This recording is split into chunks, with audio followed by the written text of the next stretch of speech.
Nagaland Chief Minister Nipuryo highlighted that the border issue as serious matter and emphasized that Nagaland is a peaceful state with the lowest crime rate in India and no factional clashes. Minister P. Paiwang Konyak announced that the Railway Ministry has sanctioned the required funds and tender formalities have been completed. Nagaland MLA Naiba Konyak highlighted that checkposts have turned to check packages, causing severe traffic congestion, especially due to vehicles arriving from Assam.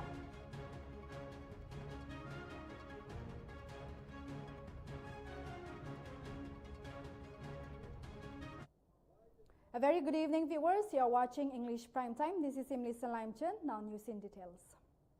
Nagaland Chief Minister Nipuryo has expressed concerns over the free movement regime and the enforcement of the Armed Forces Special Powers Act (AFSPA) in the state. Rio highlighted that the border issue is a serious matter separate from Naga political issues and emphasized that Nagaland is a peaceful state with the lowest crime rate in India and no factional clashes. The CM questioned the need for AFSPA in the state given its peaceful nature.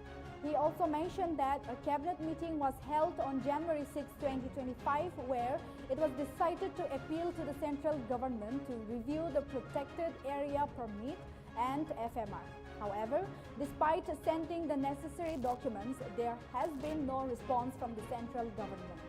Rio suggested that the state government should work harder to address these issues and to propose the adoption of resolution to meet with the Home Minister along with elected members and Eastern Nagaland People's Organization representatives to discuss the FMR.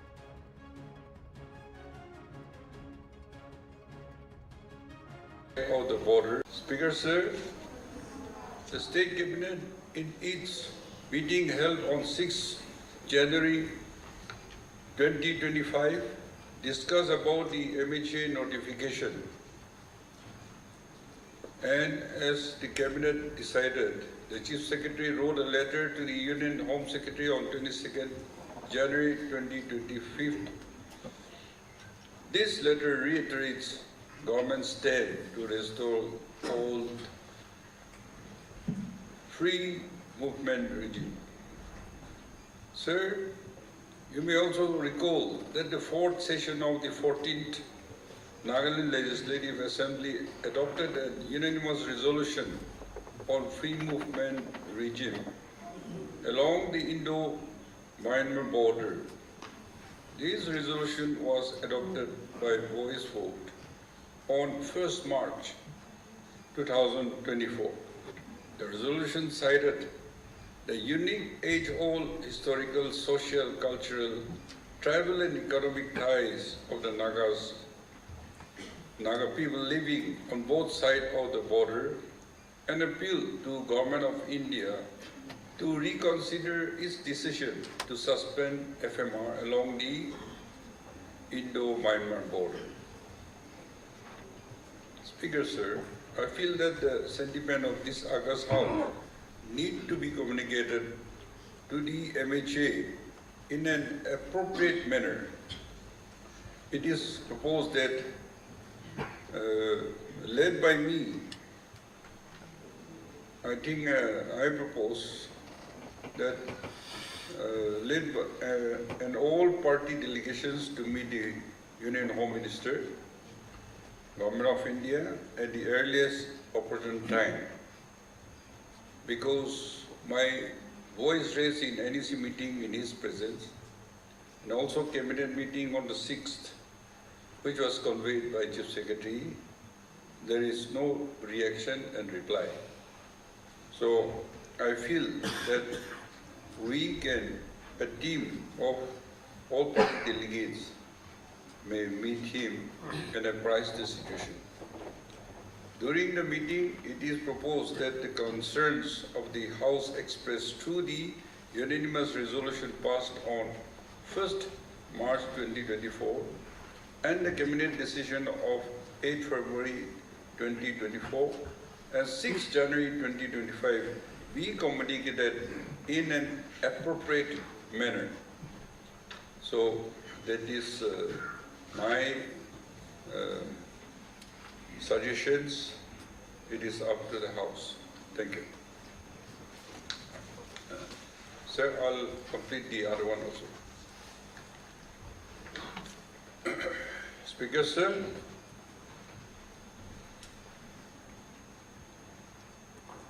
I rise to give a statement on the issue raised by Dr. Chiludo Ruzo, Honorable Member of this August House, on the 0-hour discussion on recruitment process of Gramin Dak Sivak in Department of Post, Government of India in Nagaland on 4th March 2025. As was pointed out by the Honorable MLA, for the post of DGS, applicants have to apply through online mode only, and the recruitment selection is based on their grade 10 merit.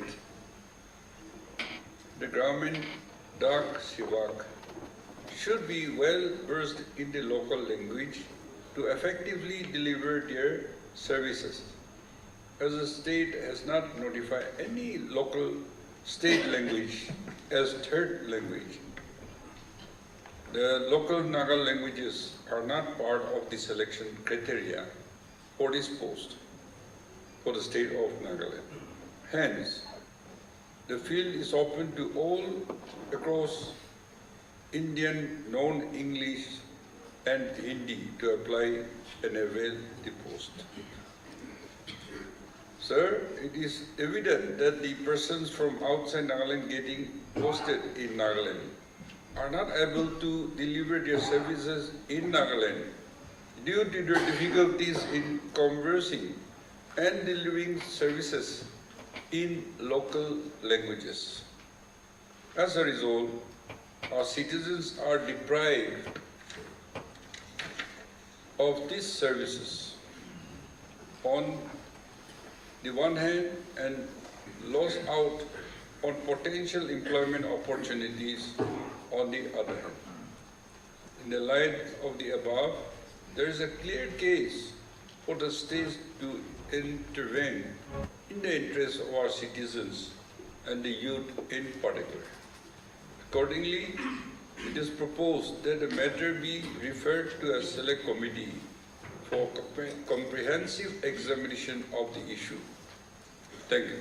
Speaker, sir, the State Cabinet in its meeting held on 6 January 2025 discussed about the MHA notification,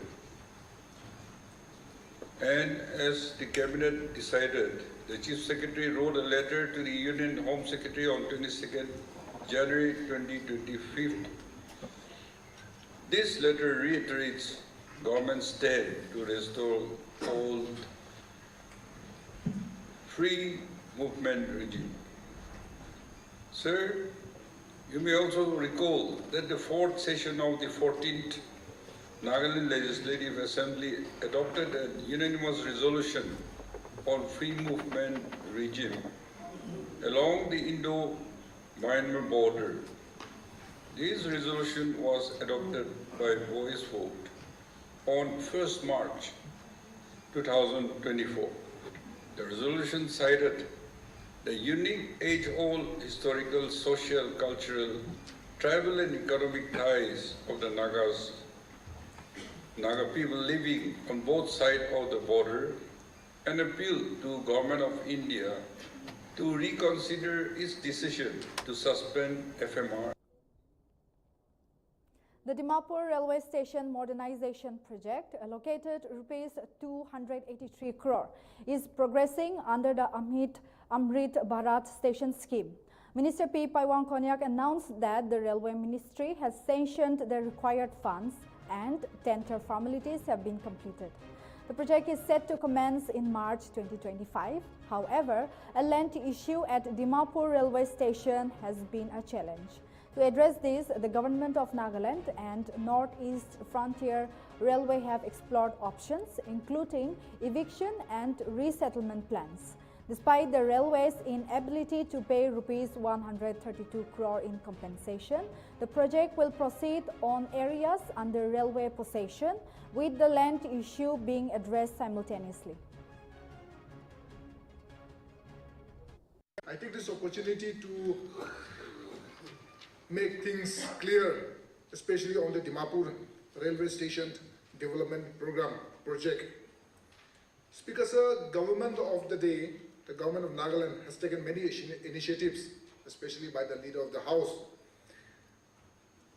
Let me mention, on 27th April 2023, during the courtesy meeting of the General Manager, Northeast Frontier Railway, with our Honorable Chief Minister, the leader of the House, it was decided that since Nagaland falls under the special status state as enshrined under Article 371A of the Indian Constitution, NFR may devise a plan to compensate the land, properties, wherever required on the basis of the prolonged occupation, so that the development activities are not hampered.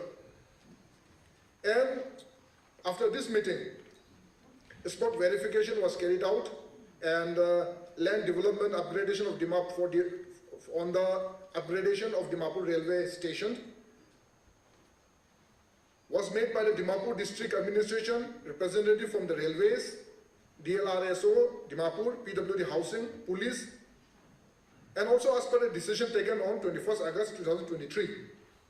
From 21st August 2023 to 5th September 2023, survey was carried out, and tentative land cost and the structural damage cost came to 132 crore approximately. But NFR expressed its inability to pay the compensation amounting to 132 crore. So again, the department called for a consultative meeting, and on 29th January 2025, it was decided that NFR shall submit the list of encroachers along with PATA documents under the modernization master plan in NF Railway. Upon the submission, joint survey shall be conducted and report shall be submitted to the state government for examination and directive for further course of action. This was decided. Secondly, in view of the prolonged occupation by the occupants and inability to protect its land on the part of railway, and the special status of the state under Article 371 of the Indian Constitution, a resettlement plan being proposed by the state government must be considered by the railway and compensate the land properties by the railway. And thirdly, and due the impending land issues, the proposed project may get stalled, and the possibility of diverting earmarked funds cannot be ruled out. In order to avoid such instances, the railway and the government of Nagaland has decided to start the work. MLA Naiba Konyak has expressed concerns over the data provided by the department on vehicles entries at various check gates, questioning why only average numbers are provided instead of detailed daily records. He highlighted that checkposts have turned into check packages, causing severe traffic congestion, especially due to vehicles arriving from Assam. Konyak also pointed out that truck owners reported paying rupees 150 to 200 per vehicle at traffic checkposts, despite the Home Department claiming there is no tax on vehicle entry. He raised serious concerns about the lack of proper monitoring, which may be allowing the free inflow of alcohol and other restricted goods, and suggested that checkposts should be properly regulated under a tax system to generate revenue for the state. They are given the delegate, there's an average of 30 vehicle, then new field check gate 42 average, and Kakati check gate it is 5 vehicle. So why the department is giving the average? Why they cannot give numbers in detail? Because the police in the check gate, the police is the police can do hotai number likhe ase, hotai register maintain kore ase. Holimi they can do average di ase. So itu to ठीक নহয়. itu karone checkpost has become a check package. Any kota itu checkpost de dari khando bisi hai. Assam ra aha khando the check the police tadi dhaga khando itu kari khando Nagaland bhetor da ahile de before they enter. Ahigine bhetor da ahigine do moi hange traffic jam kore de. Aso do dakhan checkpost aha do dakhan do tadi ba holi do they should be allowed to go to the town. Holibi to checkpost ba hoigine. For example, new field checkpost bra tadibra Tragwan junction that it would tadabra parking hoigine traffic jam hoigi.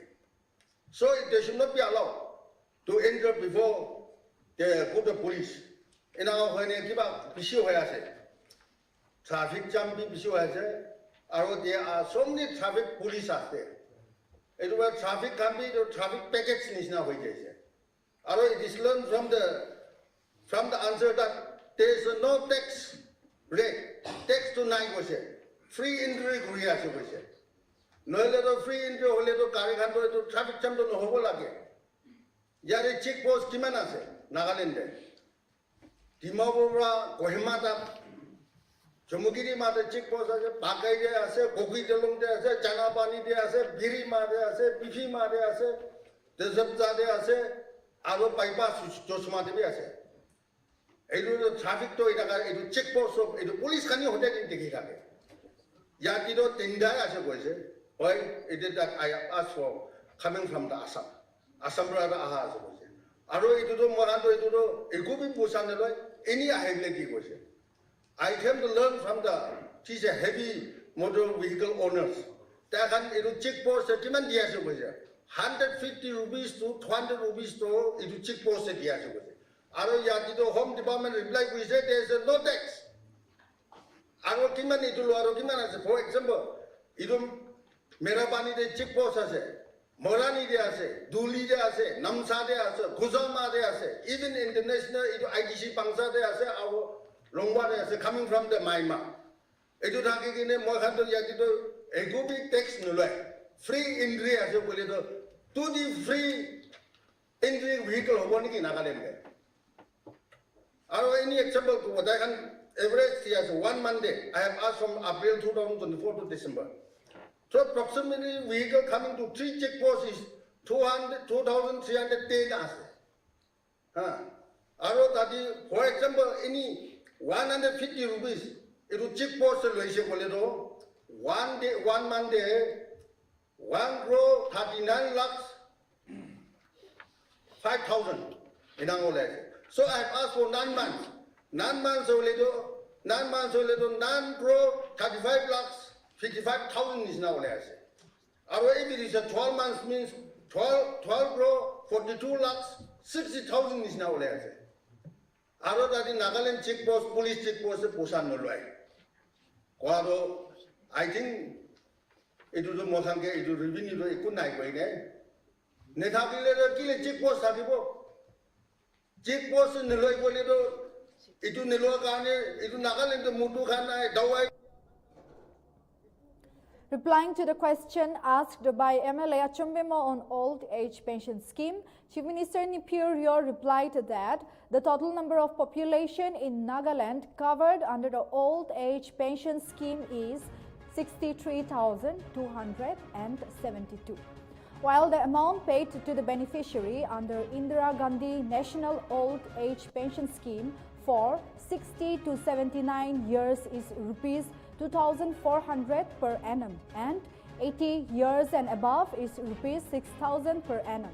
Additionally, the qualifying age to be eligible for old age pension scheme is 60 years and above. The budget for Indira Gandhi National Old Age Pension Scheme is 100% central grant, and state old age pension beneficiaries are covered under state grant.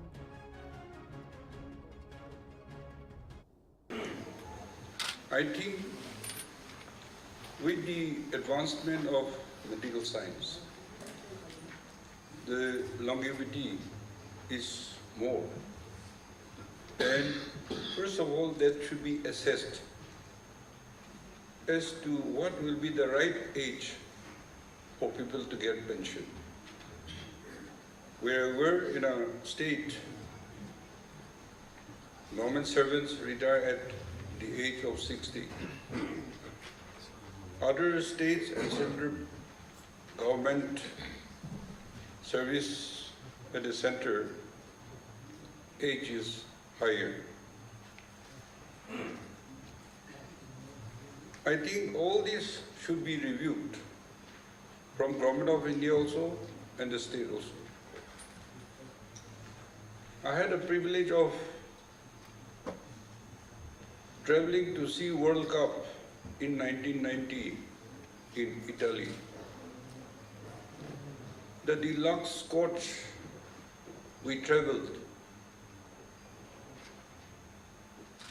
from Rome to Milan to Turin to back to Rome. The driver was 65 years old and he was happily, no conductor, he himself, with 22 passengers in his deluxe coach. He cleans the car, he'll help with the luggages, he can handle. And he is very proud that he is not driver alone, but his son is a government driver working with the Prime Minister's office. So that much pride of people working. And he said that he had applied for international driver in Beijing when the time comes to go and drive.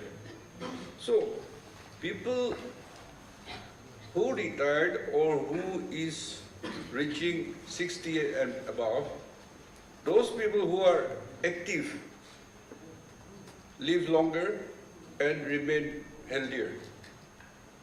But if you start enjoying old age pension by 60s, and that gives you your sustenance, then you may give up working and become dependent to others. By then you can destroy yourself. The department, we are also discussing that these 60 years is not the age to retire in life. There's a lot of lives in it. Now I'm running 75, but by the grace of God, because of our activities and willing to be active, I think by the grace of God, we're healthy and working. Now, the Government of India policy has a limitation. And this The Our Students Conference, AKM, has issued an ultimatum to the Nagaland government demanding immediate action to address the severe manpower crisis at the Imkongliba Memorial District Hospital in Mokokchung. In a strongly worded letter, AKM expressed deep discontent over the lack of response to their representation submitted on January 31, 2025, highlighting the acute shortage of medical specialists, particularly in obstetrics and gynecology and anesthesia departments, with only one anesthetist responsible for all surgeries and one senior gynecologist overwhelmed with caseload. AKM demanded the immediate appointment of a senior anesthetist, deployment of at least one more gynecologist, and strictly adherence to Indian public health standards.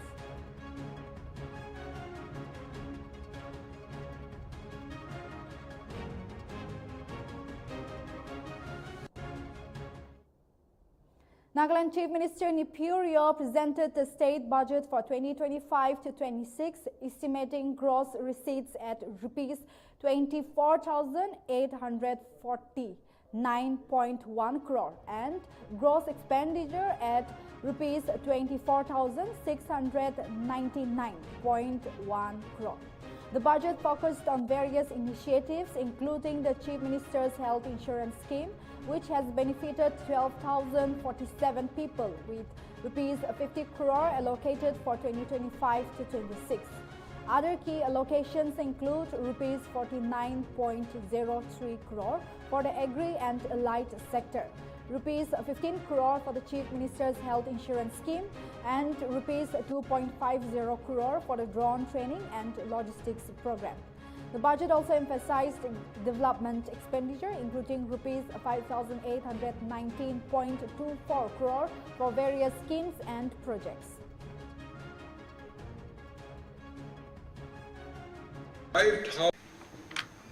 Speaker, sir, building on the foundation laid in previous years, a drawing insight from the initiative outlined above, this budget reflects our unwavering commitment to foster economic growth, improving public services delivery, and creating employment opportunities for citizens of Nagaland. Towards this end, in this year's budget, the following new initiatives are being taken. Speaker, sir, this budget emphasizes skilling and employment-led growth, sustainability, and private sector's partnership as the key drivers of economic transformation. In a decisive step toward this, government will launch a special initiative under the Nagaland Skill Mission to train and provide employment opportunities for at least 5,000 youths in sectors such as hospitality, tourism, banking, and insurance, construction, healthcare, logistics, and drone technology, waiting the financial. Chief Minister Dr. Nltv has clarified that while all check gates on national highways were removed due to a gubernatorial directive and business community request, state entry points remain in place for law and order purposes, given Nagaland's status as a disturbed area. No entry fee is collected as the state benefits from taxes paid at the consumer's location under the GTS system.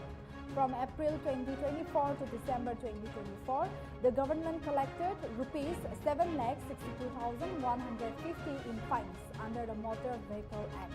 Rio acknowledged potential revenue loss and unauthorized activities, assuring a review of the taxation system.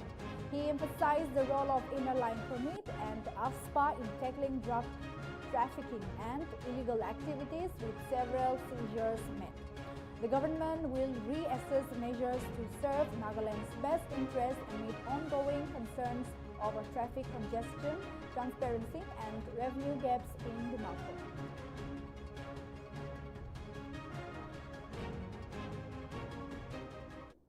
On behalf of the Deputy Chief Minister, Mr. Y. Patton, I stand to reply the supplementary questions. As per the directive and the request of the business community, the then governor requested the state bank to lift all the check gates in the national highway. And therefore, we have lifted, but those check gates at the entries of the state are still existing as mentioned, but there is no entry fee. We cannot take the entry fees because the GST regime, we as a state get the benefit of the GST. It's up to the wisdom of the House. And bridges, G. Kaito Aye highlighted on the status of bypass road from Dimapur to Kohima in the Legislative Assembly.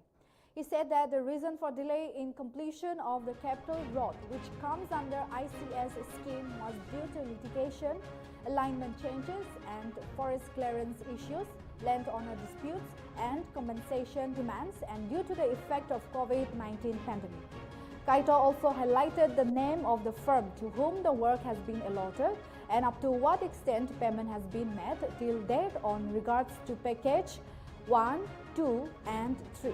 Further, he also highlighted that the current status of the work of physical progress is 35.82% and the financial progress is 29.55%, rupees 30.01 crore, and is expected to complete to the projects by 31st March 2026.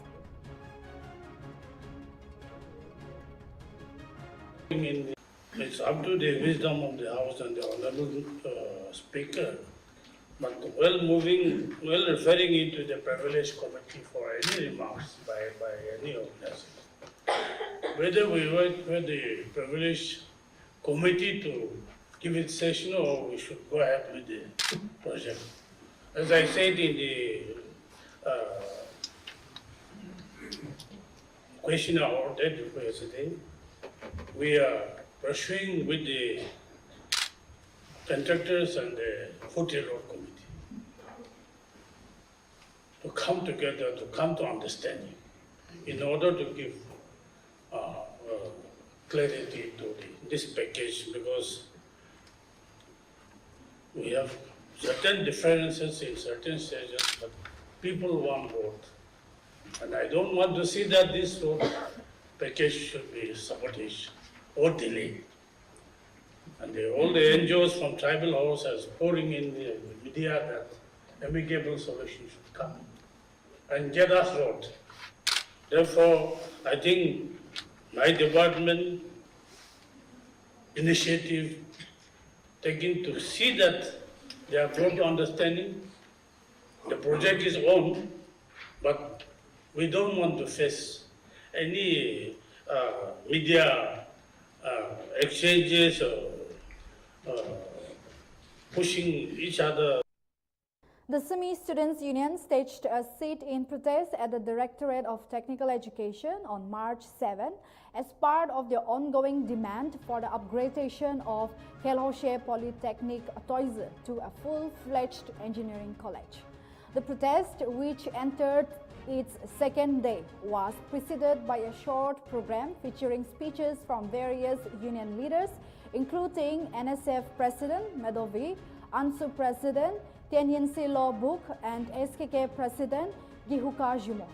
The union has issued an ultimatum to the Nagaland government seeking immediate upgradation of KPA recognized by the All India Council for Technical Education and the National Board of Accreditation to cater to the technical education needs of the region.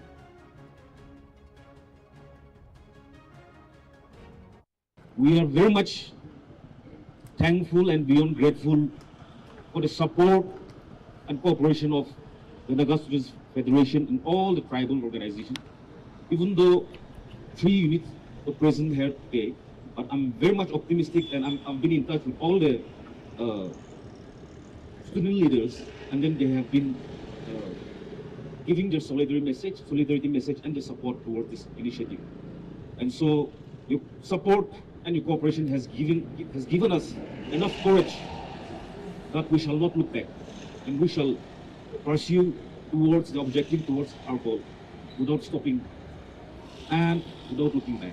And so you have your presence and your courage, your support and your message has really moved us, and I'm very much sure that you will continue to support us in this initiative, because at the end, it is, like I've said yesterday, it is all for the cause of the Nagas, not for one community alone. And we should continue to inculcate the spirit of oneness, because Nagas have been one, Nagas are one. Sir, Highlighting the urgent need to address the issue, drew attention to the agitation by the Semi Students Union for the upgradation of Kelhoshe Polytechnic Toise to a full-fledged engineering college. He emphasized that the matter should not be prolonged and urged the government to take immediate action to implement the necessary formalities. This development comes as the Naga Students Federation has also urged the Chief Minister to expedite the long-pending upgradation of KPA established in 1971, which has played a crucial role in producing skilled professionals contributing to the state's development.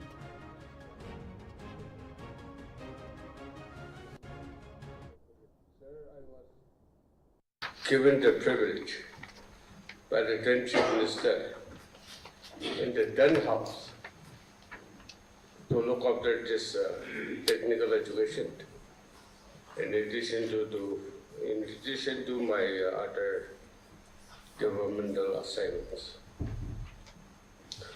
And therefore, as a minister in charge, I decided to pay an official visit to Kelosi Polytechnic institutions. I found that infrastructure were in a very good condition, as well as other facilities. And I thought that there was no full-fledged engineering college in the state. And this Kelosi Polytechnic should be the answer to have a full-fledged engineering college. And therefore, I have taken the concern of the Chief Minister and prepared cabinet memo. I rise with Discussing on the matter of urgent public importance under Rule 50 pertaining to exploration and extraction of petroleum oil in Nagaland, MLA Dwenga Sep highlighted that this subject has been thoroughly discussed on several occasions and the government has been static on decision-making and implementation. Minister went on saying that daily sustenance such as food, fuel, pharmaceuticals all come from outside, and almost 90% of the state's energy requirements are met by other states, which not only stifles the growth of the state but also prevent it from harnessing the full potential of the state's natural resources. He also noted positively that if the state's substantial oil and natural gas reserves in districts like Mon, Mokokchung, Woka, Newland, Chumogidima and Peren are harnessed properly, oil exploration could bring significant revenue to the state government, reducing dependency on central funds and increasing financial autonomy. MLA urged the state government to take immediate steps to initiate a comprehensive oil exploration program to ensure that future generations inherit a legacy of prosperity and self-reliance rather than continued dependency.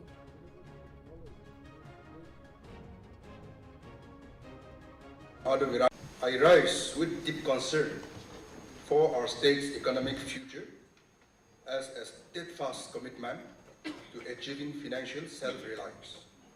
Although this subject has been discussed on many occasions, progress in decision-making and implementation has remained stagnant. Nagaland, Speaker Sir, even though rich in natural endowments, has long been burdened by dependency. This reliance is evident in our modest GDP figures, the scarcity of indigenous industries, and our dependence on external sources to meet our energy needs. And our dependence on external sources to meet energy needs, and not only that, our daily essentials like food, fuel, pharmaceuticals come predominantly from outside the state. While nearly 90% of our energy is imported from other states, this situation not only stifles our growth, but also prevents us from unlocking the full potential of our natural resources. Speaker Sir, it is universally acknowledged. So viewers, that's all for now in the bulletin. Keep watching Nagaland TV.